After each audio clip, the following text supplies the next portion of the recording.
ஹல்லேலூயா, ஹல்லேலூயா. நமது ஆண்டவருக்கு எந்நாளும் மகிமை உண்டாவதாக.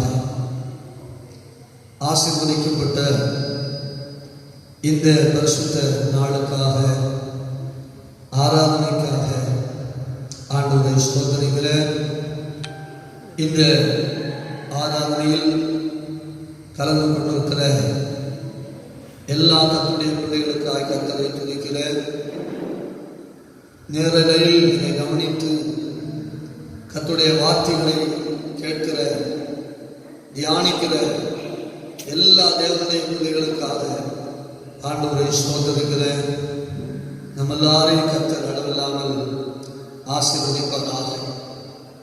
2-3 வாரங்களாக நாம் ஆண்டுடைய வார்த்தைகளை நேரலையாய் கேட்டு ஆண்டவரை மகிமைப்படுத்துகிறோம்.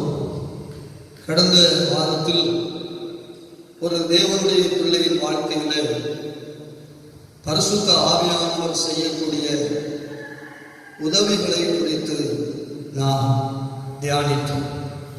இன்றைக்கு பரிசுத்த ஆவியானவர் கொடுக்கக்கூடிய ஆலோசனை என்னவென்றால், தேவனுடைய பிள்ளைகள் தங்கள் வாழ்க்கையில எவற்றில் எல்லாம் வித்தியாசத்தை காண்பிக்க வேண்டும் என்கிற அந்த தலைப்பில் கர்த்தருடைய வார்த்தைகளை நாம் தியானிக்க போகிறோம். ஆண்டுடைய பிள்ளைகளே, நம்முடைய பரிசுத்த வாழ்க்கை அல்லது நம்முடைய ரட்சிப்பின் வாழ்க்கை என்பது முற்றிலும் வேறுபடுத்தப்பட்டதும் வித்தியாசமானதும், அந்த வேறுபடுத்தப்பட்டதும் வித்தியாசமானதுமான அந்த வாழ்க்கையை தினமும் நாம் வெளிப்படுத்தி வாழுகிறதும் தான் நம்முடைய ரட்சிப்பின் வாழ்க்கையாக இருக்கிறது.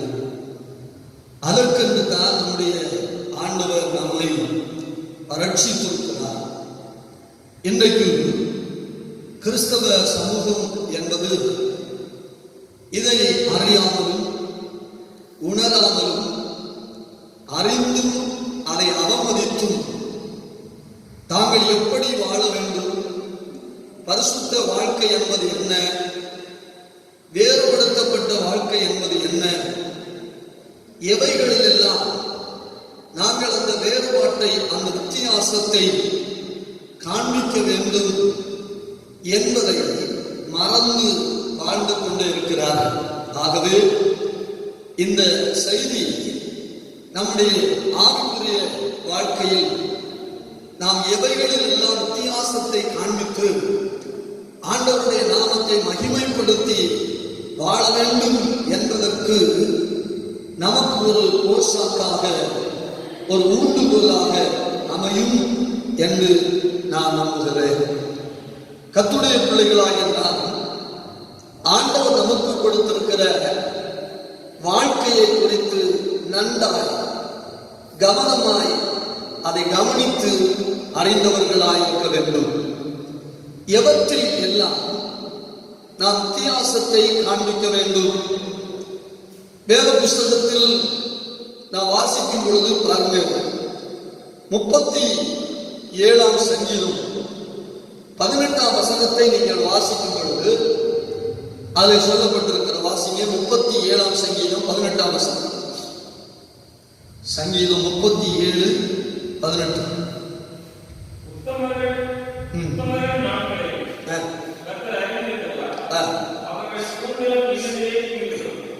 உத்தமர்களின் சுதந்திரம் என்னென்றைக்கும் நிற்கும் என்று சொல்லப்பட்டது.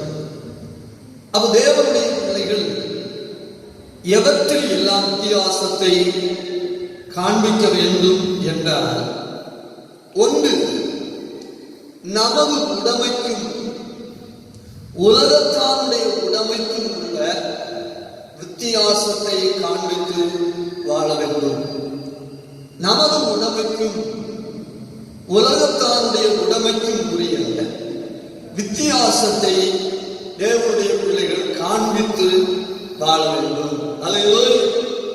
அதிலே நாம் வேதத்தின்படி சிந்திக்கும் பொழுது பாருங்க, தேவனுடைய பிள்ளைகளில் உடைமைகளில் வேதனை என்பது இல்லவே இல்லை. ஆனால் லஞ்சம் வாங்குகிறவர்களின் சொத்துக்களும் லஞ்சம் வாங்குகிறவர்களின் உடைமைகளும் அழுது கொண்டே இருக்கும் என்று வேதத்தில் சொல்லப்பட்டிருக்கிறது. அவனுடைய வீட்டில் உள்ள பொருட்கள் அழுது கொண்டே இருக்கும். எப்படி அழுது? ஐயோ, நான் இங்கே இருக்க வேண்டிய பொருள் அல்ல, நான் இங்கே இருக்க வேண்டிய ஆள் அல்ல, நான் வேறு மனிதனுடைய வீட்டில் இருக்க வேண்டிய நபர், வேறு மனிதனுடைய வீட்டில் இருக்க வேண்டிய பொருள் என்று சொல்லி அது அழுது கொண்டே இருக்கு. யாக்கோபுடைய நிருபத்தில் வாசிக்கும் பொழுது 5ஆம் அதிகாரம் 4ஆம் வசனத்தில் சொல்லப்பட்டிருக்கிறது, வேலைக்காரருடைய கூலி கூக்குரலிடுகிறது என்று சொல்லப்பட்டிருக்கிறது. அப்ப பாருங்க, லஞ்சம், வேலைக்காரருடைய கூலியை சரியாய் கொடுக்காமல் அதிலே லாபத்தை பிடிப்பது, இன்னும் பரிதானம் வாங்குவது, இப்படிப்பட்ட காரியங்கள் எல்லாம் அவன் அழுது கொண்ட இவைகளினால் சம்பாதிக்கிற சம்பாத்தியங்கள் எல்லாம் அழுது கொண்டே இருக்கும் என்றுதான் வேதத்தில் சொல்லப்பட்டிருக்கிறது. ஆனால் வேதம் தெளிவுபடுத்துகிறது. நீதிமொழிகள் 10ஆம் அதிகாரம் 22ஆம் வசனத்தில் அவன் கர்த்தருடைய பிள்ளைகளுக்கு கொடுத்திருக்கிற ஆசீர்வாதங்களில வேதனை என்பது இருக்கவே செய்யாது என்று சொல்லப்பட்டிருக்கிறது. அதனால்தான் 37ஆம் சங்கீதம் 18ஆம் வசனத்திலே வாசித்தோம், உத்தமர்களின் சுதந்திரம் நிலைநிற்கும். ஆண்டுடைய பிள்ளைகளே, நம்முடைய வாழ்க்கையில் ஆண்டவர் தரக்கூடிய அத்தனை ஆசீர்வாதங்களும் நன்மைகளும் சுதந்திரங்களும் நிலை நிற்பதற்கு தேவனுடைய பிள்ளைகளாகி நாம் அதற்கு ஏற்றபடியான உத்தமர்களாய் வாழ வேண்டியது அவசியமாக இருக்கிறது. அப்பாங்க, இதுல எப்படி நாம் வேறுபாட்டை காண்பிப்பது? நீங்கள் இந்த வசனத்தின்படி சிந்திக்கும் பொழுது பாருங்க, நம்முடைய உடைமைக்கும் உலகத்தானுடைய உடைமைக்கும் வித்தியாசம் காண்பிக்க வேண்டும். அப்படின்னா பாருங்க, அதாவது நம்முடைய உடைமை, நம்முடைய ஆசீர்வாதங்கள், நம்முடைய தேவன் தந்திருக்கக்கூடிய நன்மைகள், அந்த நன்மைகள் நாம் அனுபவித்தாலும் கூட அதனோடு கூட வேதனை, கஷ்டம், பிரச்சனை இவைகள் இருக்குமானால் அது ஆண்டவருடைய நாமத்திற்கு மகிமையா இருக்கவே செய்யும். அப்படின்னா இன்னைக்கு ஜனங்கள் என்ன செய்கிறார்கள்னா, அதாவது தேவையில்லாத சம்பாத்தியத்தின் நிமித்தம், அந்த ஆசீர்வாதங்களின் நிமித்தம் தம்முடைய வாழ்க்கையில் தம்முடைய சரீரங்களிலே அவர்கள் வருத்தங்களை, வேதனைகளை சம்பாதித்துக் கொண்டுதான் இருக்கிறார்கள். அல்லேலூயா. அது ஆண்டவருடைய நாமத்திற்கு மகிமையா இருக்கவே செய்யும். ஆனால் இது தேவன் எனக்கு கொடுத்த ஆசீர்வாதம், தேவன் எனக்கு கொடுத்த நன்மை, இது தேவன் எனக்கு கொடுத்த ஈவு, இதில் என்னுடைய வாழ்க்கையில் துக்கம் இல்லை, இதில் என்னுடைய வாழ்க்கையில் சஞ்சலம் இல்லை என்கிற அந்த நிலையை, அந்த உணர்வை, அந்த வெளிப்பாடை நாம் மற்றவர்களுக்கு வெளிப்படுத்தி அந்த வித்தியாசத்தை காண்பிக்கிற ஆண்டுடைய பிள்ளைகளாய் இருக்க வேண்டும். அல்லேலூயா. புலம்பலின் புஸ்தகம் 3ஆம் அதிகாரம் 65ஆம் வசனத்தை நீங்க வாசிக்கும் பொழுது அங்கே சொல்லப்பட்டிருக்கிறது, அவர்களுக்கு இருதய வேதனையை கொடுப்பே, உம்முடைய சாபம் அவர்கள் மேல் இருக்கும். அல்லேலூயா. அப்படின்னா அவன் உலகத்தானுடைய சம்பாத்தியத்தில் அதிகமான வேதனைகள் இருக்கும். கர்த்தருடைய பிள்ளையுடைய ஆசீர்வாதத்தில் அதாவது வேதனை இருக்காது என்று சொல்லப்பட்டிருக்கிறது. இந்த வித்தியாசத்தை ஆண்டவருடைய பிள்ளைகள் காண்பிக்கிறவர்களாய் இருக்க வேண்டும். பாருங்க, ஞாயிற்றுக்கிழமை வேலைக்கு போகிறவர்களுக்கும் இந்த சாபம் பொருந்தத்தான் செய்யும். அல்லேலூயா. ரூவர்டி கேட்ரி என்று சொல்லக்கூடிய ஒரு மனுஷன் அமெரிக்காவில் ஒரு ஹோட்டலை தொடங்கினார். 1946ஆம் ஆண்டுல அந்த ஹோட்டலை தொடங்கினார். அவர் ஒரு தீர்மானத்தை எடுத்துக்கொண்டார். சண்டே காலையில், ஞாயிற்றுக்கிழமை விடுமுறை. அவருடைய நண்பருக்கு சொன்னாராம், நான் ஞாயிற்றுக்கிழமை ஆண்டவரை ஆராதித்து ஒரு ஞாயிறு பள்ளி ஆசிரியராக இருப்பேன். 6 நாளும் நான் இந்த ஹோட்டலை நடத்துவேன். ஞாயிற்றுக்கிழமை ஒரு சிறந்த ஞாயிறு பள்ளி ஆசிரியராக இருப்பேன் என்று சொல்லி ஒரு தீர்மானத்தை எடுத்துக்கொண்டார். 50 ஆண்டுகள் ஞாயிறு பள்ளி ஆசிரியராக இருந்தார். 1921 பிறந்தார். 2004 மரித்தார். 93 வருடங்கள் உயிரோடு இருந்தார். 1967 அமெரிக்காவில் 56 ஸ்டேட்டுகள் 50 ஸ்டேட்டுகள் இறந்தது. அவர் மரிக்கும் போது 39 ஸ்டேட்ல அவருக்கு ஹோட்டல் இருந்தது. இதுதான் ஆண்டவருடைய ஆசீர்வாதம். வேதனை இல்லாத அந்த ஆசீர்வாதத்தை நாம் மற்றவர்களுக்கு காண்பிக்கிறவர்களாக, தேவனை ஆராதிக்கிற தேவ பிள்ளைகளுக்கு வருகிற அந்த தேவ ஆசீர்வாதத்தினுடைய வித்தியாசத்தை விளங்கப்படுகிறவர்களாயிருக்கிறார். இன்றைக்கு கர்த்தரை ஆராதிக்கிற அநேக கர்த்தருடைய பிள்ளைகளினால அந்த வித்தியாசத்தை காண்பிக்க முடியாததின் காரணத்தினால தேவனுடைய நாமம் அபகீர்த்திக்கு உள்ளாக்கப்பட்டுக் கொண்டே இருக்கிறது. அல்லேலூயா. அதான் பாருங்க, 37ஆம் சங்கீதம் 16ஆம் வசனத்திலே சொல்லப்பட்டிருக்கிறது, துன்மார்க்கனுக்குள்ள செல்வ திரட்சியை பார்க்கிறோம், நீதிமானுக்குரிய கொஞ்சமே நல்லது. ஆண்டுடைய பிள்ளைகளுக்கு ஆண்டவர் தந்திருக்கிற அந்த நன்மைகளுடைய வித்தியாசத்தை தேவனுடைய பிள்ளைகள் வெளிப்படுத்திக் கொண்டே இருக்க வேண்டும். நாம் தேவனுடைய பிள்ளைக்கும் பிள்ளைகளுடைய உடைமைகளுக்கும் உலகத்தானுடைய உடைமைக்கும் உடைய வித்தியாசத்தை எப்போதும் தேவனுடைய பிள்ளைகள் காண்பித்துக் கொண்டே இருக்கும். அப்படின்னா தேவனுக்கு ஏற்கும் நல்லொழுக்கத்தோடு கூடிய வாழ்க்கை உங்களுக்கு வரக்கூடிய தெய்வீக ஆசீர்வாதத்தினுடைய மேம்பாடுகளை மற்றவர்கள் காண வேண்டும். அதனுடைய தரத்தை காண வேண்டும். அதனுடைய வித்தியாசத்தை காண வேண்டும். கர்த்தருடைய ஆசீர்வாதமே ஐஸ்வர்யத்தை தரும்.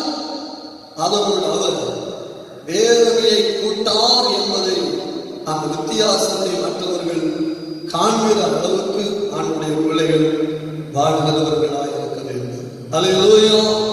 இரண்டாவது நாம் பார்க்கும்போது பாருங்க, பரிசுத்தமானதற்கும் பரிசுத்தம் இல்லாததற்கும் உடைய வித்தியாசத்தை காண்பிக்க வேண்டும். ஒன்று, நம்முடைய உடைமைக்கும் உலகத்தானுடைய உடைமைக்கும் உள்ள வித்தியாசத்தை காண்பிக்க வேண்டும்.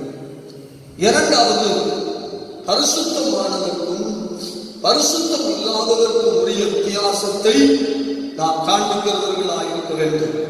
எசேக்கியேல் தீர்க்க தரிசனம் 44ஆம் அதிகாரம் 23வது வசனத்தை ஒருவர் வாசிக்க. எசேக்கியேல் 44:23.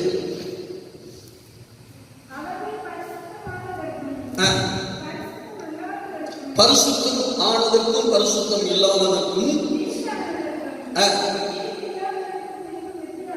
தீட்டானதற்கும் தீட்டு இல்லாததற்கும் உள்ள வித்தியாசத்தை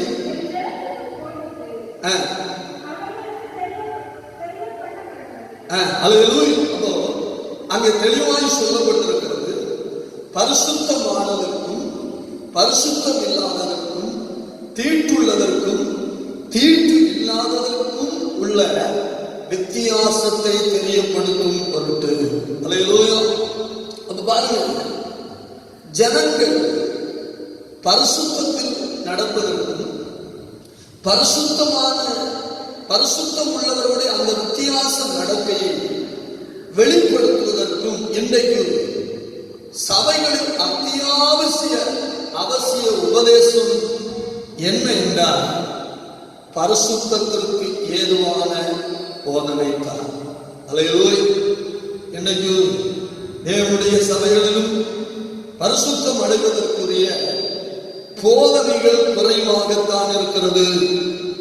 அதனால ஏசாயா 5ஆம் அதிகாரம் 20ஆம் வசனத்தில் வாசிக்கும் பொழுது போதனையை மாற்றி மாற்றி பேசி சாதிக்கிறவனுக்கு ஐயோ என்று சொல்லப்பட்டிருக்கிறது. ஏன்னா தேவனுடைய பிள்ளைகள் தன்னுடைய பரிசுத்த ஜீவியத்தை அந்த பரிசுத்த ஜீவியத்தினுடைய வித்தியாசத்தை அதனுடைய தரத்தை குவாலிட்டியை வெளிப்படுத்துவதற்கு சபைகளின் பரிசுத்தத்தை குறித்து பேசுகிற போதனை மிக அவசியமானதா இருக்கிறது. ஒரு ஆமென் சொல்லுவோம். அல்லேலூயா. ஆமென். இன்றைக்கு சபைகளில் இல்லாத பற்றாக்குறை என்பது இவைகள் தான். ஆடல் பாடல்களும் வித்தியாசமான மேலை நாட்டு பாரம்பரிய ஆராதனைகளும் தான் இன்றைக்கு சபைகளில் அதாவது பயங்கரமாய் வெளிப்படுத்தப்பட்டுக் கொண்டிருக்கிறது. பரிசுத்தம் அடைவதற்குரிய போதனை வேதத்தில் தெளிவாய் சொல்லப்பட்டிருக்கிறது. போதகர்களும் அப்படி அந்த ஜனங்களுக்கு ஏற்றபடி பிரசங்கிக்கிறவர்களாகவும் ஜனங்களும் அதற்கு ஏற்ற போதகர்களை தெரிந்து கொள்ளுகிறவர்களாகவும் மாறி கட்டுக்கதைகளுக்கு சாய்ந்து போகிற காலம் வரும் என்று சொல்லப்பட்டிருக்கிறது. அப்படிப்பட்ட நிலை பெருகுவதனால்தான் வேத புஸ்தகத்தில் கூட வாசிக்கும் பொழுது கர்த்தர் எப்பொழுது எல்லாம் நியாய தீர்ப்பை அனுப்பினார் என்றால் ஜனத்தினுடைய பாவம் பூமியில் எப்பொழுதெல்லாம் பெறுகிறதோ அப்பொழுது எல்லாம் தான் நியாய தீர்ப்பை கர்த்தர் அனுப்பினார். பரிசுத்த ஜீவியம் எப்பொழுது குறைகிறதோ அப்பொழுது நியாய தீர்ப்பை அனுப்பினார்.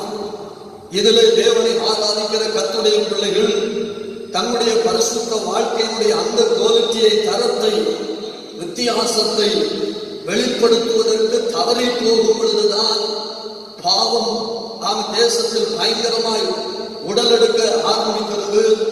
அப்பொழுது எல்லாம் கர்த்தர் நியாய தீர்ப்பை பூமியிலே அனுப்பி இருக்கிறார். வேத புஸ்தகத்திலே அதற்கு ஆதாரங்கள் கூட இருக்கிறது. அல்லேலூயா. Praise the Lord. எபிரேயர் நிருபம் 12ஆம் அதிகாரம் 14ஆம் வசனத்தில் வாசிக்கிறோம். பரிசுத்தம் இல்லாமல் ஒருவரும் கர்த்தரை தரிசிப்பதற்கு முடியாது. அப்படின்னா ரட்சிக்கப்பட்டு ஆண்டவரை ஆராதிக்கிற கர்த்தருடைய பிள்ளைகள் தங்களுடைய பரிசுத்த வாழ்க்கையினுடைய அந்த தரத்தை வெளிப்படுத்தி பரிசுத்தமானதற்கும் பரிசுத்தம் இல்லாததற்கும் வித்தியாசத்தை விளங்க பண்ணி கொண்டுதான் இருக்க வேண்டும். இந்த கொடிய அதாவது வேதனை நிறைந்த காலத்தில் தேவனுடைய பிள்ளைகளாக நீங்கள் உணர்ந்து கொள்ள வேண்டும். பரிசுத்தமானதற்கும் பரிசுத்தம் இல்லாததற்கும் உரிய வித்தியாசத்தை நீங்கள் உங்களுடைய வாழ்க்கையில் வெளிப்படுத்தி காணாக வேண்டும். Hallelujah. Hallelujah. Praise the Lord. Holy New American Bible என்று சொல்லக்கூடிய அந்த பைபிளில் 650 முறை இந்த பரிசுத்தமாகுதலை குறித்து சொல்லப்பட்டிருக்கிறது. என்ன நீங்க வேதத்தில் பார்க்கும்போது பாருங்க, ஒரு தேவனுடைய பிள்ளையின் வாழ்க்கையில பரிசுத்தம் தான் முக்கியமானது என்று சொல்லப்பட்டது. பாருங்க, லண்டனில 14 சபைகள் கூடி ஒரு கவுன்சில் நடத்தினதுல அது அவர்கள் எடுத்த தீர்மானம் என்னன்னா 84 சங்கீதங்கள் சபையில வாசிக்க கூடாது. அதுக்கு காரணம் என்ன சொல்லுகிறாருன்னா 84 சங்கீதங்களில நியாய தீர்ப்பை குறித்து எழுதப்பட்டிருக்கிறது. அல்லேலூயா. அதை சபையில் வாசிக்க கூடாது என்று அந்த கவுன்சில்ல தீர்மானம் எடுத்தாங்க. Price the Lord.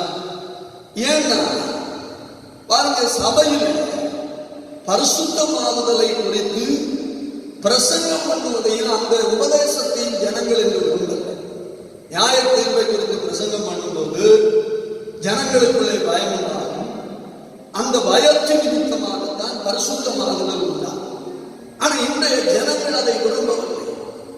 உலகம் இன்றைய கிறிஸ்தவ சமூகத்தை உலகத்துவமான அந்த மயக்கத்தினாலே அது மூடி மயக்கிக் கொண்டே இருக்கிறது. ஆனா தேவன் நமக்கு பரிசுத்த ஜீவியத்தை தான் முக்கியத்துவப்படுத்துகிறது. பரிசுத்தம் இல்லாமல் ஒருவனும் தேவனை தரிசிக்க முடியாது என்று. அல்லேலூயா. ஆசியாவில் காட்டில் வாழக்கூடிய மிருகத்துல மிகவும் பரிசுத்தமான ஒரு மிருகம் எர்மைன் என்று சொல்லக்கூடிய மிருகம். இது வெண்மையான கலர்ல முயல் குட்டியை போல இருக்கும். இந்த மிருகம் ரொம்ப பரிசுத்தம். அது அந்த அதாவது ஏறி போகக்கூடிய, அதாவது இந்த பரிசுத்தமான இந்த மிருகத்தை எளிதிலே சிலர் வேட்டையாடுகிறார்கள். அது எப்படி வேட்டையாடுகிறார்கள் என்றால், துருநாற்றம் உள்ள ஏதாவது ஒன்றை அதனுடைய கூட்டின் வாயில் பகுதியில தேய்த்து விட்டால் போதும், அது அந்த கூற்றுக்குள்ளே நுழையாது வெளியிலே அமர்ந்திருக்கும். அல்லேலூயா. அப்படி அது எதை வெளிப்படுத்தும்னா, பாருங்க, துருநாற்றம் நிறைந்த இந்த கூற்றுக்குள்ளே போவதை விட வெளியில இருந்து செத்து போகிறது நல்லது என்கிற வெளிப்பாட்டை தான் அது வெளிப்படுத்தி கொண்டு, இந்த நாற்றம் துருநாற்றம் வீசுகிற ஒன்றை அதனுடைய கூட்டின் வாயில் பேய்த்து விட்டால் அந்த நாட்டம் அதனுடைய மூக்கில் வீசின உடனே அது கூற்றுக்குள் ஏறாம வெளியே அப்படி இருக்கும். அப்பொழுதுதான் அதை எளிதில் அவர்கள் வேட்டையாடுகிறார்கள். அல்லேலூயா.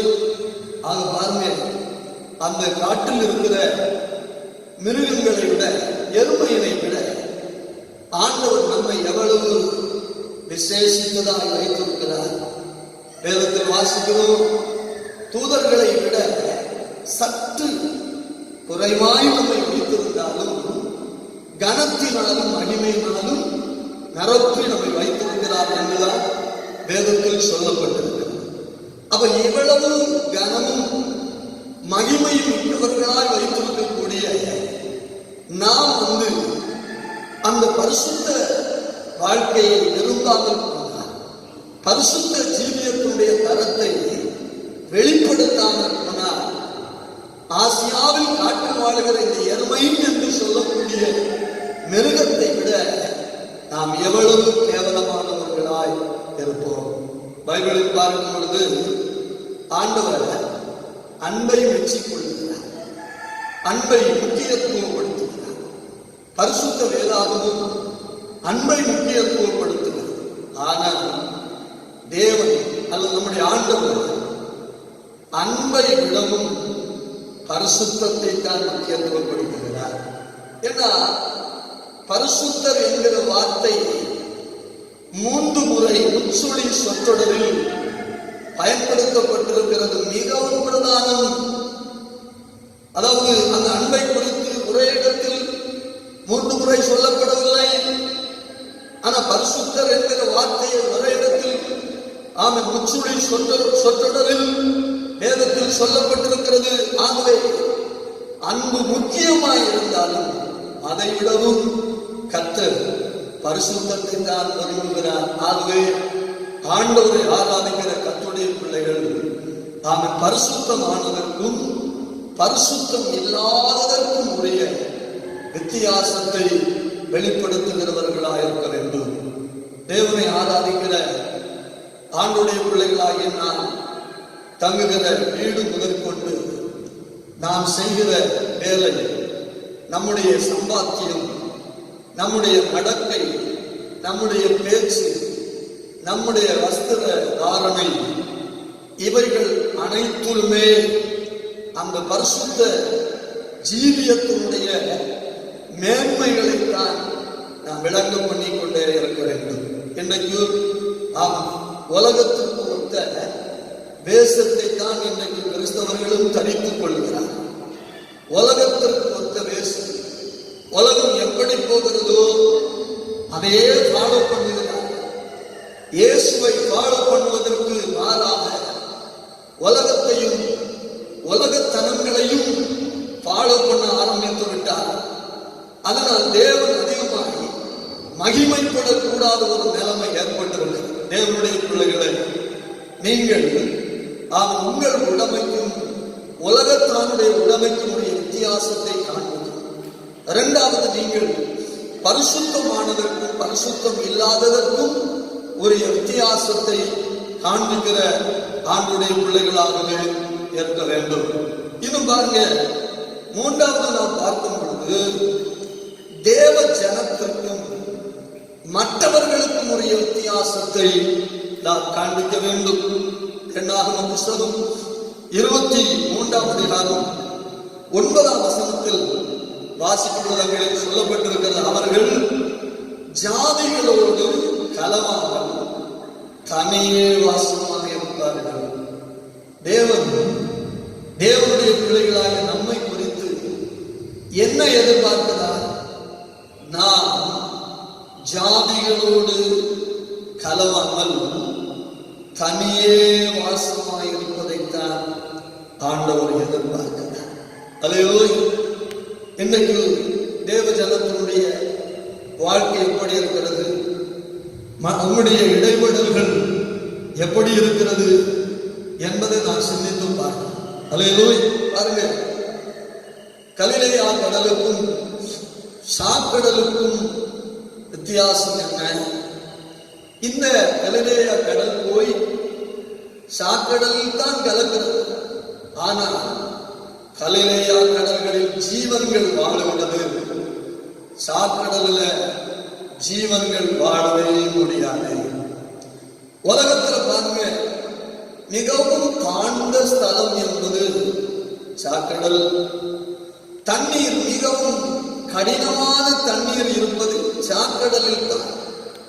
ஒரு மனிதன் போய் படுத்துக் கொண்டால் கூட அது மூழ்க முடியாத நிலையில் இருக்கும். அங்கே உயிரினங்கள் வாழுவதற்கு முடியாது. அல்லேலூயா. பாருங்க, ஆனால் கலிலேயா கடல் அந்த சாக்கடலில் போய் தான் சேர்ந்தது. ஆனாலும் கலிலேயா கடலில் உயிரினங்கள் வாழும். ஆண்டுடைய பிள்ளைகளை, உலகத்தில் நாம் வாழ்ந்து கொண்டிருந்தாலும் இந்த உலகத்தின் தேவன் விரும்பாத காரியங்களுக்கும் தேவன் விரும்பாத சக்திகளுக்கும் சத்துவங்களுக்கும் நம்மை தொட முடியாத அளவுக்கு நம்முடைய வாழ்க்கை முற்றிலும் ஒரு வேறுபடுத்தப்பட்ட வாழ்க்கையாக இருக்க வேண்டும் என்பதைத்தான் ஆண்டவர் விரும்புகிறார். நம்முடைய ஆண்டவர் பாவம் நிறைந்த உலகத்தில் நாம் உண்டார். அந்த பாவம் அவர் என்ன செய்யல? ஒட்டி கொள்ளவே முடியல. ஒட்டி கொள்ளல என்றல்ல, பாவம் அவரை ஒட்டி கொள்ளவே முடியல. அவ்வளவுக்கு ஆண்டவர் பரிசுத்தமானவராக இருந்தார். தேவனுடைய பிள்ளைகள் தேவ ஜனத்திற்கும் மற்றவர்களுக்கும் உரிய வித்தியாசத்தை காண்பிக்கிறவர்களாகவே இருக்க வேண்டும். அதுல நீங்க பாருங்க, லேவியர் ஆகம புத்தகத்துல 19ஆம் அதிகாரம் 27, 28 வசனங்களை வாசிக்கும் பொழுது ஆண்டவருடைய பிள்ளைகள் தலைமயிரை சுற்றி ஒதுக்கக்கூடாது என்று எழுதப்பட்டிருக்கிறது. நம்ம கிறிஸ்தவர்கள் என்கிற போர்வையில, தேவனுடைய பிள்ளைகள் என்கிற போர்வையில கைகளில் வேத புஸ்தகத்தை வைத்துக் கொண்டு கபட பக்தியோடு கர்த்தருடைய ஆலயங்களுக்கு போகும். இதுதான் பெரிய பின் விளைவுகளை ஏற்படுத்துகிறது. நாம் தேவனுடைய பிள்ளை என்றால் தேவனுடைய பிள்ளை என்கிற வித்தியாசத்தை உலகத்திற்கு காண்பித்துக் கொண்டே இருக்க வேண்டும். அந்த வசனத்தை தெளிவா நீங்க வாசித்து பார்க்கும் பொழுது அங்கே தெரிகிறது. என்ன? தலைமயிரை சுற்றி என்ன செய்யக்கூடாது? ஒதுக்கக்கூடாது. என்ன நடக்கிறது? இதுல இன்றைக்கு பிரபலமாய் அறியப்படக்கூடிய அநேகர் கூட விதிவிலக்கல்ல, அவர்களும் இதைத்தான் செய்கிறார்கள். வேதத்திற்கு முரணான வாழ்க்கை. உபாகம புஸ்தகம் 14ஆம் அதிகாரம் 1 முதல் 3 வரைக்கும் நீங்க வாசிக்கும்போது அங்கே சொல்லப்பட்டிருக்கிறது, கண்களுக்கு இடையில் சவரம் பண்ணக்கூடாது. லேவியராகமத்தில் என்ன சொல்லப்பட்டிருக்கிறது? தலையை சுற்றி ஒதுக்கக்கூடாது. உபாகமத்தில் சொல்லப்பட்டிருக்கிறது, கண்களுக்கு இடையில சவரம் பண்ணவே கூடாது. ஹல்லேலூயா. 1 பேதுரு நிருபத்துல 2ஆம் அதிகாரம் 9-10 வசனங்கள் எல்லாம் வாசிக்கும் பொழுது அங்கேயும் அதனுடைய ஒழுங்குகளை குறித்து தான் சொல்லப்பட்டிருக்கிறது. ஏன் இந்த ஒழுங்குகள் எல்லாம் பரிசுத்த வேதாகமத்தில் சொல்லப்பட்டிருக்கிறது என்றால், தேவ ஜனத்திற்கும் மற்றவர்களுக்கும் வித்தியாசம் உண்டு. அந்த வித்தியாசத்தை தேவனுடைய பிள்ளைகள் காண்பிக்க வேண்டும் என்பதற்காகத்தான். அல்லேலூயா. அப்ப தேவனுடைய பிள்ளைகள் எவைகளெல்லாம் வித்தியாசத்தை காண்பிக்க வேண்டும்? தேவனுடைய பிள்ளைகளின் உடைமைக்கும் உலகத்தாருடைய உடைமைக்கும் உரிய வித்தியாசத்தை காண்பிக்க வேண்டும். 2வது, அதாவது பரிசுத்தமானதற்கும் பரிசுத்தம் இல்லாததற்கும் உரிய வித்தியாசத்தை காண்பிக்க வேண்டும். 3வது, தேவ ஜனத்திற்கும் மற்றவர்களுக்கும் உரிய வித்தியாசத்தை காண்பிக்க வேண்டும். 4வது, பைபிள்ல நாம் பார்க்கும் பொழுது மல்கியா 3:18 சொல்லப்பட்டிருக்கிறது, ஊழியம் செய்கிறவர்களுக்கும் ஊழியம் செய்யாதவர்களுக்கும் உரிய வித்தியாசத்தை நாம் காண்பிக்க வேண்டும். கவனமாய் இதை நீங்கள் கவனிக்க வேண்டும். நம்மை ஆண்டவர் ராஜாக்களாகவும் ஆசாரியர்களாகவும் பரிசுத்த ஜாதியாகவும் அவருக்கு சொந்த ஜனமாகவும் தெரிந்தெடுத்து வைத்திருக்கிறார். ராமேன் சொல்லுவோம். ஆமென். அல்லேலூயா.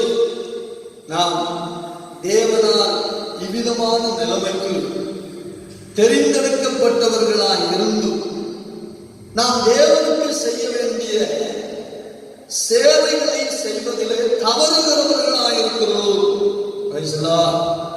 ரட்சிக்கப்பட்ட தேவனுடைய பிள்ளைகள் ஆண்டவருடைய சேவை சார்ந்த காரியங்களில் அதிக அக்கறையும் அதிக ஈடுபாடும் உடைய தேவனுடைய பிள்ளைகளாய் ஒருவர் அந்த வசனத்தை மல்கியா 3:18 வாசிங்க.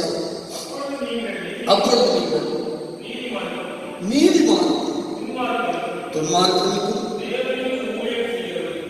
தேவனுக்கு ஊழியம் செய்கிறவனுக்கும் அவருக்கு ஊழியம் செய்யாதவனுக்கும் இருக்கிற வித்தியாசத்தை காண்பீர்கள். அல்லேலூயா. பாருங்க, ஊழியம் செய்கிறவர்களுக்கும் செய்யாதவர்களுக்கும் வித்தியாசம். ரட்சிக்கப்பட்டவர்கள் என்ன செய்யணும்? விசுவாசியாக இருந்தாலும் கூட ஊழிய பணிகளில் இணைந்து செயலாற்றுவதில் ஆண்டுடைய பிள்ளைகளாகவே இருக்க வேண்டும். இந்த ஊழியம் பாருங்க, தேவனுக்காய் செயல்படுவது என்பது வேகமாய் செயல்படக்கூடியதாக இருக்க வேண்டும். ஏன்னா காலம் கடைசியாக இருக்கிறபடினா, அல்லேலூயா, இந்த காலம் மிக கொடியதாக இருக்கிறபடினா சாத்தானி என்ன செய்யலாம்? தனக்கு கொஞ்ச நாட்களே உண்டு என்று சொல்லி தன்னுடைய காரியங்களை அவன் என்ன செய்கிறான்? தீவிரமாய் செயல்படுகிறான். அதை விட தீவிரம் தேவனுடைய பிள்ளைகளாகிய நமக்கு இருக்க வேண்டும். அல்லேலூயா. இன்றைய உலகம் பாருங்க, கடினமாய் பாதிக்கப்பட்ட உலகம். அப்படின்னா ஆவிக்குரிய கோப நிலையில் இருக்கக்கூடிய உலகம். ஆவிக்குரிய நிலையில் பாதிக்கப்பட்டிருக்கிற ஒரு உலகமாக இருக்கிறது. அல்லேலூயா. AD 330 கான்ஸ்டன்டைன் எல்லா பிஷப்புகளுக்கும் ஒரு கடிதம் அனுப்பினார். அதுல எழுதப்பட்டிருந்த அந்த விஷயம் என்னன்னா, பாருங்க, நோயினால் கடுமையாக பாதிக்கப்பட்டு களைத்து போன ஒரு உலகத்தை உங்கள் கையில் தருகிறேன். நீங்கள் தான் அதை சுகமாக்க வேண்டும் என்று எழுதியிருந்தார். எவ்வளவு முக்கியமான ஒரு வார்த்தை.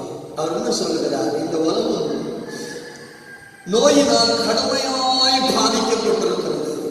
பாருங்க, இந்த காலத்தில் தான் ஆவிக்குரிய மன்னதை அநேக தேவனுடைய பிள்ளைகளுக்குள்ளே ஏற்பட்டுக் கொண்டே ஆனா அவர் சொல்லுகிறார், இந்த உலகத்தை தேவ ஊழியர்களே நீங்கள் தான் என்ன செய்ய வேண்டும்? குணமாக்க வேண்டும். அப்ப தேவனுடைய பிள்ளைகளாகி நாம் இந்த சேவையில வேகமாய் செயல்பட வேண்டும். ஒரு லாயரிடத்துல ஒரு மனிதன் கேட்டாரா, எனக்காக வழக்காடுகிறீர்களா? அப்ப அவர் சொன்னார், இல்லை, நான் இயேசு கிறிஸ்துவுக்காக நான் போராட போகிறேன், வழக்காட போகிறேன். இனி என்னுடைய பணி அனைத்தும் அவருக்காக என்று சொல்லிவிட்டார். பாருங்க, அப்போஸ்தலனாகிய தோமாவை குறித்து சரித்திரத்தில் நாம் என்ன படிக்கிறோம் என்றால், தோமா இந்தியாவிலே கேரளாவில் திருசூர் மாவட்டத்தில் வாலையூர் என்ற பகுதியில் வந்தார். அவர் அந்த கிலோமீட்டரை சரித்திரம் எவ்வளவு என்று குறிப்பிடுகிறது என்றால் 4034 கிலோமீட்டர் தாண்டி இந்தியாவுக்கு அவர் வந்தார். அவர் வந்தபோது இந்தியாவில் முதலாவது கண்ட ஒரு சம்பவம் என்னன்னா, கடலில் பக்தி வாய்ந்த பிராமணர்கள் தண்ணீரை சூரிய பகவானுக்கு கைகளில் கோரி வீசி நமஸ்காரம் செய்து கொண்டிருந்ததை கண்டார். அவர் பார்த்து கொண்டிருந்தார். தண்ணீரை கைகளில் கோரி உயரத்தில் வீசும்போது அவருடைய பக்தி நிமித்தம் அந்த தண்ணீர் மேலே நிற்கும் என நினைத்தார். ஆனால் இவர்கள் எவர் வீசுகிற தண்ணீரும் அங்கே நின்றபாடில்லை. எல்லாம் அங்கே அப்படியே தாளை ஜலத்தில் தான் விழுந்து கொண்டே இருக்கிறது. அப்போது வேகமாய் ஒரு சவால் விட்டார். நண்பர்களே, நீங்கள் வீசுகிற தண்ணீர் மறுபடியும் கீழே சமுத்திரத்தில் தான் விழுகிறது. நான் வீசுகிற தண்ணீர் மேலே தங்கி நிற்கும் என்றார். அது கீழே விடாமல் இருக்கும் என்றார். நான் சேவிக்கிற இயேசுவை நீங்கள் சேவிக்க தயாராக இருக்கின்றார். அதை ஒத்துக்கொண்டு பக்தியோடு தண்ணீரை அள்ளி வீசினார். அந்த தண்ணீர் எவ்வளவு தூரம் போனதோ அங்கே வென்றது. அந்த தண்ணீரை இறங்கி வா என்று சொன்னபோது அது பரபரப்பா என்று விடவில்லை. கையிலிருந்து எவ்வளவு குவியலாய் சென்று மேலே பறந்ததோ அந்த பறந்து நின்ற தண்ணீர் ஒடுங்கி கீழே தேவ மனிதனுடைய கைகளில் குவியலாய் விழுந்தது. இந்த அற்புத காட்சியை கண்டு மலத்து போய் நின்ற இந்த மனிதர்கள் ஆண்டவரிடத்தில் விசுவாசம் வைத்தார்கள். இன்றைக்கு எத்தனையோ பிராமண சமூக தேவனுடைய பிள்ளைகள் ஆண்டவருடைய சேவையை செய்கிறார்கள். வேகமாய் செய்கிறார்கள், துணிச்சலாய் செய்கிறார்கள். ரட்சிக்கப்பட்ட தேவ பிள்ளைகள், உங்களுக்கு ஏன் அந்த வேகம் வரவில்லை? ஏன் அந்த துணிச்சல் உங்களுக்கு ஏற்படவில்லை? தேவனுடைய சேவை என்பது வேகமாய் செய்ய வேண்டிய ஒன்று என்பதை நீங்கள் புரிந்து கொள்ளுங்கள். ஊழியம் செய்கிறவர்களுக்கு செய்யாம மடியர்களாக இருக்கிறவர்களுடைய வித்தியாசத்தை நிச்சயமாய் ஆண்டவர் என்ன செய்வார்? விளங்க கொள்வார். அல்லேலூயா, அல்லேலூயா, பிரைஸ் தி லார்ட். பாருங்க, நம்முடைய பர்த்தலமேயு சீகன் பால் என்கிற தேவ மனுஷன் 1682 பிறந்த இங்கிலாந்தில் இவருடைய 7வது வயதில் தன்னுடைய தாய் என்ன செய்தார்கள்? இந்த உலக வாழ்க்கையை முடித்துவிட்டு அவர்கள் வாழ்ந்திருந்த காலத்துல வேத புஸ்தகத்தினுடைய ஒவ்வொரு பக்கங்களையும் கண்ணீரினால் நனைத்திருப்பார்கள். அவ்வளவுக்கு வேதத்தை விரும்பி வாசித்து தியானிக்கக்கூடிய ஒரு பெண்மணி. அல்லேலூயா. இந்த சூழ்நிலை தான் பேட்ரிக் என்று சொல்லக்கூடிய மன்னன் இந்தியாவுக்கு மிஷனரிகளை அனுப்பி கொண்டிருந்தார். அவர் மிஷனரிகளை அனுப்பின காலத்துல தான் இந்த சீகன் வந்து இங்கிலாந்திலிருந்து இந்தியாவுக்கு மிஷனரியாக அனுப்பப்பட்டார். அரசனால் அனுப்பப்பட்ட ஒரு அரசாங்க மிஷனரி தரங்கம்பாடியில் அவங்க இறங்கி பாருங்க, சும்மா இருக்கல, கடினமாய் உழைத்தார். அவர் ஒரு கடின உழைப்பாளி, பக்தி மார்க்க கல்வியாளர். 1705 நவம்பர் 20 கணபதி வாத்தியாரிடம் தமிழ் மொழி கற்றார். டென்மார்க்கில் 1000க்கும் மேற்பட்ட விசுவாசிகளை கொண்ட புதிய எருசலேம் என்கிற சபையை அவர் வேகமாய் கட்டி எழுப்பினார். மொழியை கற்றார், கடினமாய் ஊழியத்தில் உழைத்தார், வேதாகமத்தை மொழிபெயர்த்தார். அதே நேரத்தில் 1000க்கும் மேற்பட்ட விசுவாசிகளை இணைத்தார். ஒரு ஸ்தாபனத்தை கட்டி வேகமாய் உருவாக்கினார். ஆண்டுடைய பிள்ளைகளே, நாம் எப்படி செயல்பட்டுக் கொண்டிருக்கிறோம் என்பதை புரிந்து கொள்ள வேண்டும். ஆனால் வேகமாய் செய்ய வேண்டும், ஆனால் அன்போடு செய்ய வேண்டும், அர்ப்பணிப்போடு தேவனுடைய சேவை எப்படியும் செய்ய வேண்டிய ஒன்றல்ல. அதில் வித்தியாசத்தை காண்பிக்கணும். அந்த வித்தியாசம் என்பது அர்ப்பணிப்பு நிறைந்ததாய் இருக்க வேண்டும். Price the Lord. இன்னைக்கு உலகத்தில் ஆண்டவருக்காய் பயன்படுகிற தேவனுடைய மனிதர்களை பாருங்கள். எதினால்? அர்ப்பணிப்பு நிறைந்த அந்த அனுபவத்தினால் தான். அல்லேலூயா. ஆக கர்த்தருடைய பிள்ளைகளாய் நாம் மல்கியாவில் சொல்லப்பட்டிருக்கிற வசனத்தின்படி ஊழியம் செய்கிறவர்களுக்கும் ஊழியம் செய்யாதவர்களுக்கும் உரிய வித்தியாசம், அந்த வித்தியாசத்தை காண்பிக்கிறவர்களாய் விளங்க பண்ணுகிறவர்களாய் இருக்க வேண்டும்.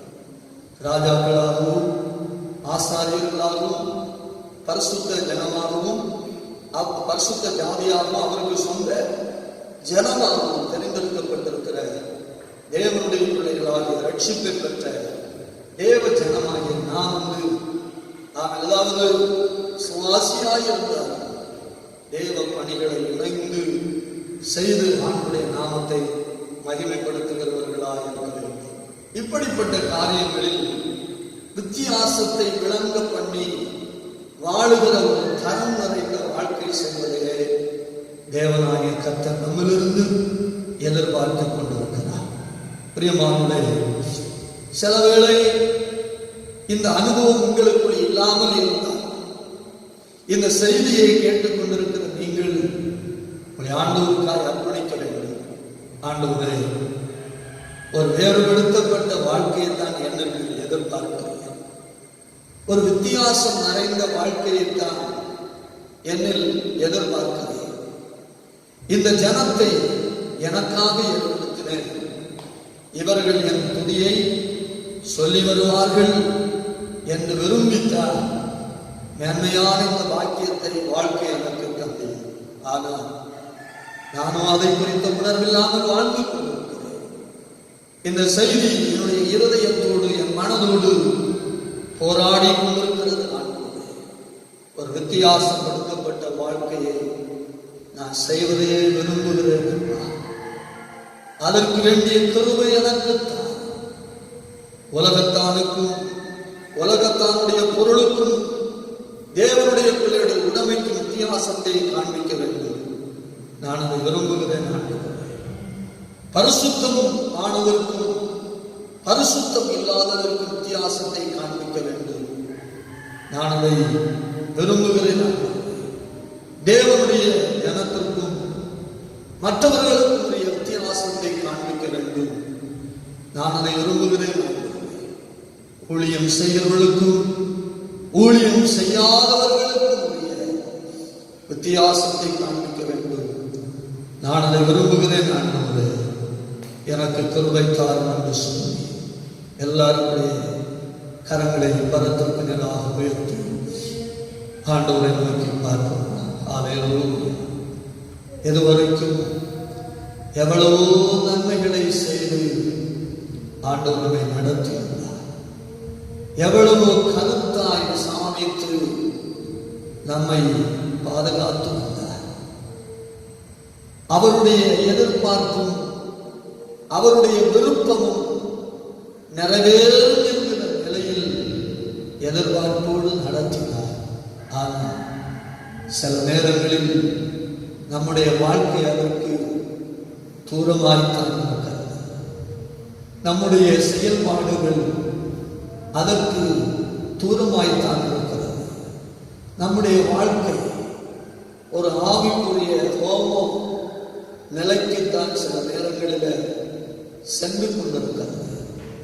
உயிர் வீழ்ச்சி அடைய முடியாமல் சில நேரங்களில் மாறுவது, அதப்பதனும் சில நேரங்களில் மூடுகிறது. உலகம் சில நேரங்களில் மயக்கி போடுகிறது.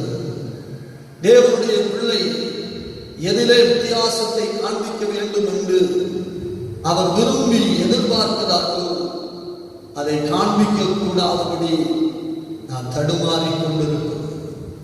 ஆண்டவரிடத்தில் நம்மை அர்ப்பணிப்போம்.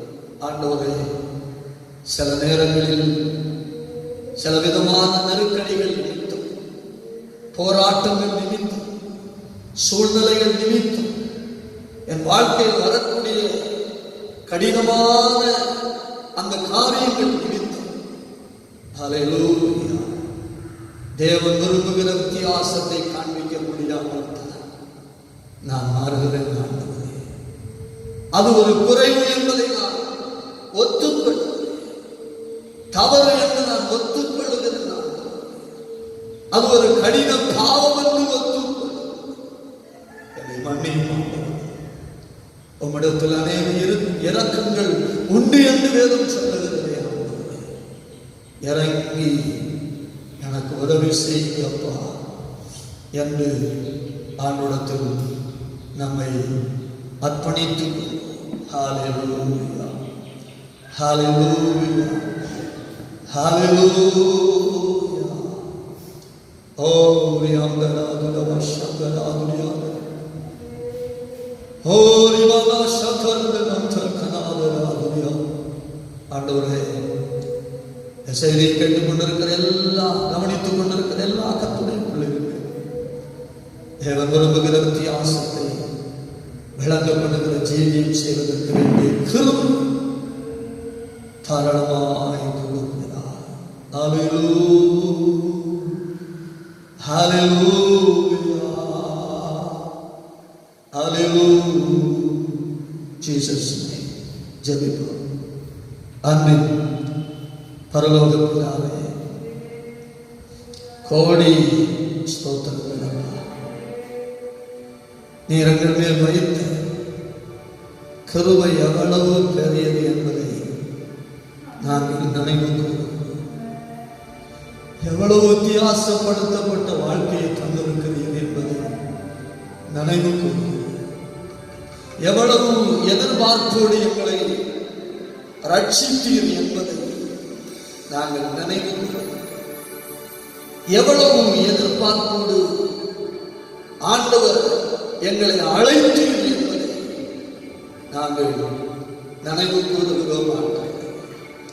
நம்முடைய எதிர்பார்ப்புக்கு ஏற்ற வித்தியாசமான வாழ்க்கை செய்வதற்கு என்று எங்களை தேவ கரத்தில் அர்ப்பணிக்கிறோம்.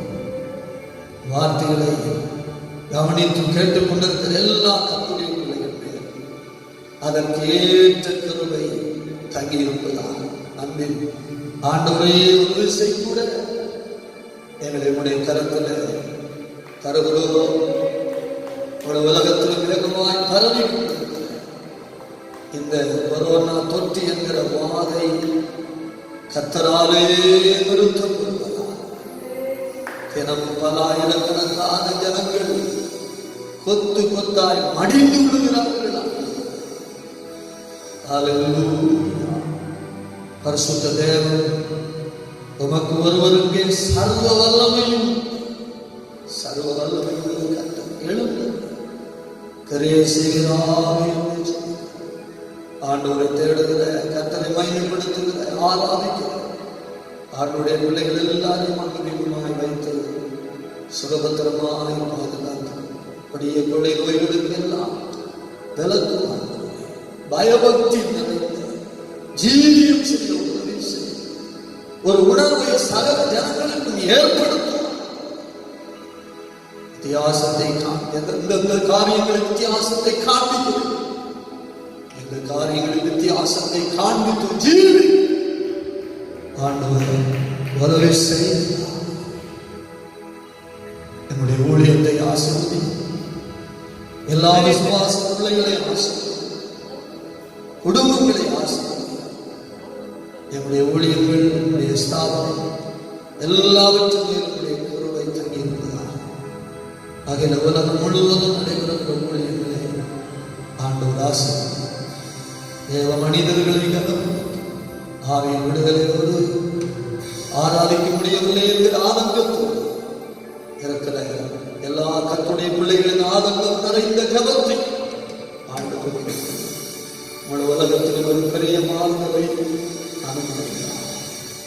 ஆசை எல்லா கணத்தையும் மகிமைப்படுத்தி இயேசுவின் நாமத்தில் கேட்கிறோம். ஜெபமேலும் பரிசுத்தம் நிறைந்த நல்ல பிதாவே, ஆமென். ஆத்துமாவே கர்த்தரை முழு உலகையுடைய பரிசுத்த நாமத்தை ஆத்துமாவே கர்த்தரை அவர் சில சகல உதாரணங்களை மறவாதே. நம்முடைய பிதாவாய் தேவனுடைய அன்பு கர்த்தரும் இரட்சகருமான இயேசு கிறிஸ்துவின் கிருபை பரிசுத்தாவின் ஐக்கிய ஸ்நேகமும் பாதுகாப்பு வழிநடத்துவது இன்றும் சதா காலங்களிலும் நம் அனைவரோடும் நிறைவாய் நிலவரமாய் தங்கியிருப்பதாக. ஜெயநந்தாள் பயன்படுத்துவோம். ஹல்லேலூயா.